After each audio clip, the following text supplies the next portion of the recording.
12 Stoic Lessons for Mastering Your Mind. Sculpted grace. There is a power in calm, a strength in presence, a mastery in noticing without being consumed. Stoicism is not about ignoring life. It is about engaging fully, yet with unshakable composure. The Stoics understood that the mind is the captain of your life, and your reactions determine the course. To live well is not to avoid storms, but to move through them with precision.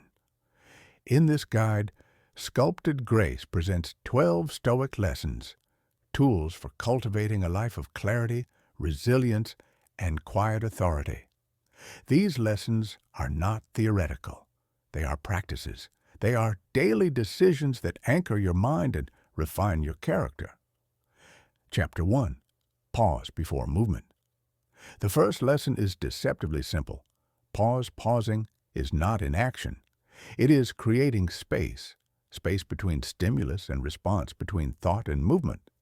In that pause, clarity emerges. Without it, we are swept by impulse, carried by emotion, and often regret what follows. Marcus Aurelius wrote that the mind can withdraw, wait, and observe before acting. The Stoics trained themselves to notice the first whisper of emotion without chasing it. Anger rises, pride tugs, fear beckons, but pause. Observe, respond deliberately. Practical application. Count to 3 before replying to mild tension, 5 in conflict, 10 in serious confrontation. When your body feels tense, breathe, walk, sit, reset. Structure your day with intentional pauses before messages, before disagreements, before decisions. Pausing is not weakness. It is reclaiming authority. It is the first step to living on purpose. Chapter 2. Separate event from interpretation. The second lesson. See what is, not what you think it is.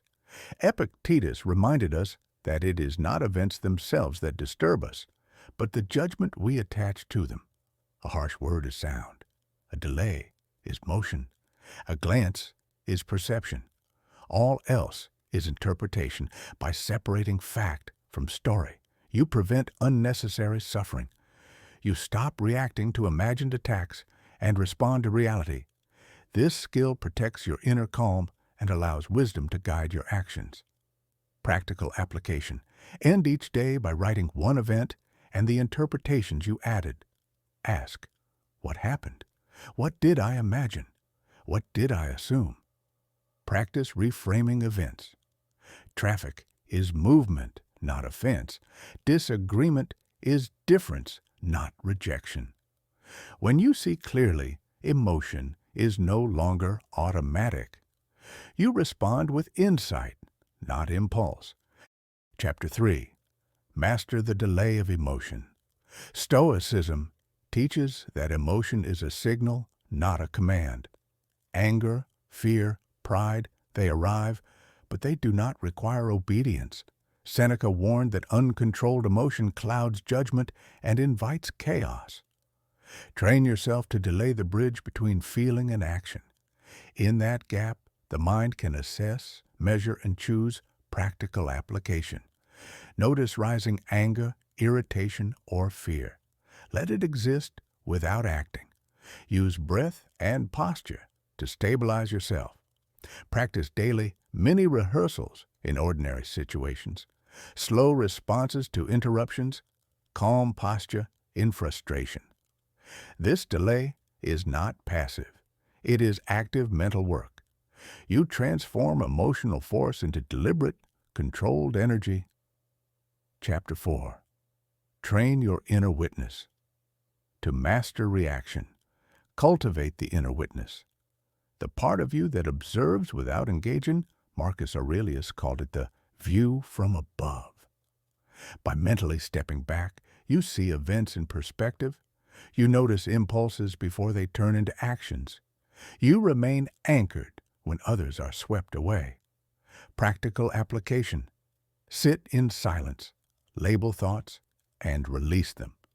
Observe physical tension as a signal before reacting. Notice speech impulses, posture changes, and urges without acting on them. The inner witness does not remove feeling. It creates space for clarity. It is the silent strength behind every controlled action. Chapter 5. Practice. Voluntary discomfort. Resilience is trained. Fear is reduced by exposure. Voluntary discomfort is the Stoic tool for building inner strength. Seneca wore simple clothing, ate plain food, and slept without comfort to train freedom from dependence on ease. By choosing discomfort, you learn that survival and composure are possible without luxury. Practical application. Take cold showers. Sleep without comfort occasionally. Abstain from indulgences for a day. Choose difficult tasks deliberately, even when optional. This discipline strengthens confidence, endurance, and composure. You discover what you can withstand, and fear loses its grip. Chapter 6. Focus on what you control. The sixth lesson is the essence of Stoic freedom. Act on what you can control, accept what you cannot. External events, opinions, circumstances, the actions of others are outside your command. Your thoughts, choices, and responses are fully yours. Practical application. Before reacting, ask, is this under my control? If not, let it go. Direct energy toward action, not complaint. Reduce mental noise by writing down worries, then separating control from concern. Freedom begins when effort is aligned with power, not illusion. Chapter 7. Cultivate gratitude and simplicity. Stoics valued life stripped of excess. Gratitude is recognition of what is available, not what is missing. By appreciating small gifts, sunlight, a meal, conversation, you reduce the craving for external validation. Contentment comes from mindful recognition, not acquisition. Practical application.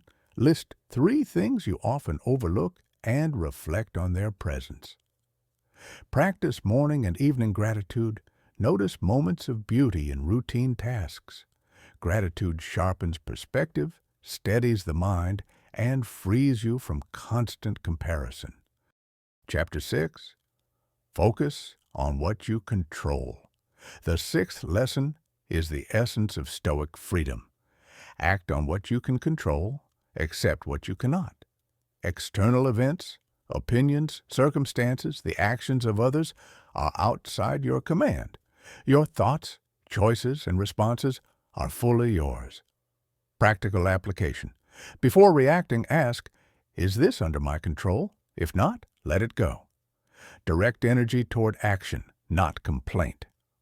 Reduce mental noise by writing down worries, then separating control from concern. Freedom begins when effort is aligned with power, not illusion. Chapter 7. Cultivate gratitude and simplicity. Stoics valued life stripped of excess. Gratitude is recognition of what is available, not what is missing. By appreciating small gifts, sunlight, a meal, conversation, you reduce the craving for external validation. Contentment comes from mindful recognition, not acquisition.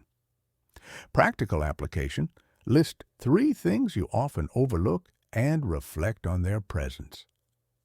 Practice morning and evening gratitude. Notice moments of beauty in routine tasks. Gratitude sharpens perspective, steadies the mind, and frees you from constant comparison. Chapter 8. Embrace mortality to inspire action. Memento mori. Remember that life is finite. This is not morbidity. It is urgency and clarity. Awareness of death focuses your priorities and reduces trivial concerns. Practical application. Visualize life as limited each morning. Ask, does this action reflect how I wish to live? Use mortality as a lens to measure distraction, procrastination, and energy leaks. Life gains precision when guided by its finiteness. Chapter 9. build character through consistency. Virtue is built in repetition. Ethics are lived in daily acts, not grand gestures. Your habits reveal your values. Practical application. Keep promises, even small ones. Maintain integrity in unseen moments. Review your day to track alignment between action and principle. Consistency forms character. The small, repeated choices create the unshakable foundation of a stoic life. Chapter 10. Use obstacles as opportunities. The Stoics taught that adversity is material for growth. Obstacles reveal character and sharpen skill. Practical application. When frustrated, ask, what can I learn? What can I control? Reframe setbacks as training. Take responsibility for solutions rather than blame. Difficulty becomes a teacher, not a punishment. Each challenge refines judgment and fortifies resilience. Chapter 11. Speak with purpose. Act with restraint. Words and actions are powerful. Speak only when necessary. Act only when aligned with principle. Silence is a form of authority. Practical application. Pause before speaking. Avoid reactive responses. Choose clear, measured, and truthful expression. Presence grows in the space between thought and word. Authority is earned through restraint, not volume. Chapter 12. Lead by example, not by force. The final lesson is the culmination. Embody the Stoic ideal. Strength is quiet, influence is natural, and leadership flows from mastery of self. Practical application. Let actions reflect values. Stay composed under pressure. Model clarity, patience, and resilience. The Stoic life is visible in daily conduct, not proclaimed in speech. Others notice steadiness. Before hearing your words, true leadership begins within. Conclusion. Living Stoicism. Daily. Stoicism is not abstract. It is practiced through pause, reflection, restraint, and purposeful action. Sculpted Grace teaches these 12 lessons as daily exercises in mastery, resilience, and presence. By pausing, separating fact from story, delaying emotion, cultivating the inner witness, embracing discomfort, focusing on control, practicing gratitude, remembering mortality, building consistent character, using obstacles as opportunities, speaking and acting with purpose, and leading by example, you reclaim your mind, your power, and your life. The Stoic journey is lifelong. Each day is training. Each challenge is a teacher. Each choice is a reflection of the strength within. Strength is quiet. Presence is measured. Mastery is deliberate. This is the Stoic ideal.